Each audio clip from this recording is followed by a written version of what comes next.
Dans cette unité de traitement de déchets à Maripasoula, gérée par la CCOG, derrière cette grande porte, des engins et des machines qui n'ont jamais servi.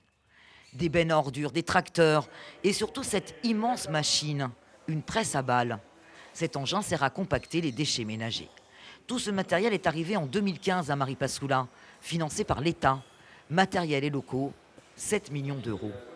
Un investissement suite à la condamnation de la France par l'Europe pour ses décharges à ciel ouvert dans les communes du Maroni. La préfecture de Guyane avait lancé en 2010 un plan d'urgence pour créer des plateformes de gestion de déchets et enfin répondre aux normes environnementales. Mais en 2020, tout ce matériel est toujours inutilisé. Sur ce type de machine, il y a deux phases critiques qui sont, premièrement, la phase de démarrage de la machine, de mise en route, où toute la puissance est appelée, et les phases de bourrage. Entre les deux, la centrale est tout à fait apte à recevoir la puissance appelée. C'est simplement régler ces deux phases critiques. Alors la CCOG travaille avec EDF là-dessus pour ajouter des modules qui permettraient de prendre en charge ces deux périodes critiques.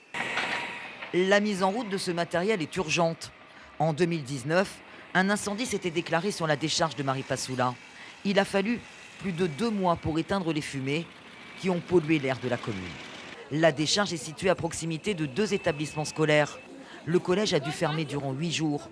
L'école était envahie par les fumées toxiques. La CCOG a la compétence de la gestion des déchets ménagers des communes du Maroni. Et c'est une gestion difficile. La communauté de communes doit faire face à une équation financière impossible.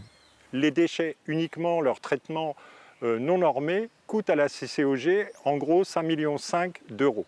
Donc vous voyez, plus de 50% des frais de fonctionnement sont liés à la gestion des déchets. Alors, normalement, vous devez récupérer la taxe sur les ordures ménagères. Est-ce que c'est le cas?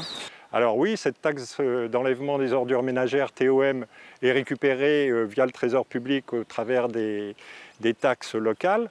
Mais ce qu'il faut savoir aujourd'hui, c'est que la hauteur de contribution des usagers est d'1,6 million. Donc vous voyez, rapporté aux 5,5 millions de coûts, le delta est financé par le budget général. La presse à balles devrait être mise en route d'ici la fin de l'année à Maripasoula. Mais la gestion des déchets ménagers reste un sujet épineux sur le Maroni. Les décharges à ciel ouvert continuent à se multiplier sur le fleuve, laissant courir le risque d'une pollution des sols et des cours d'eau.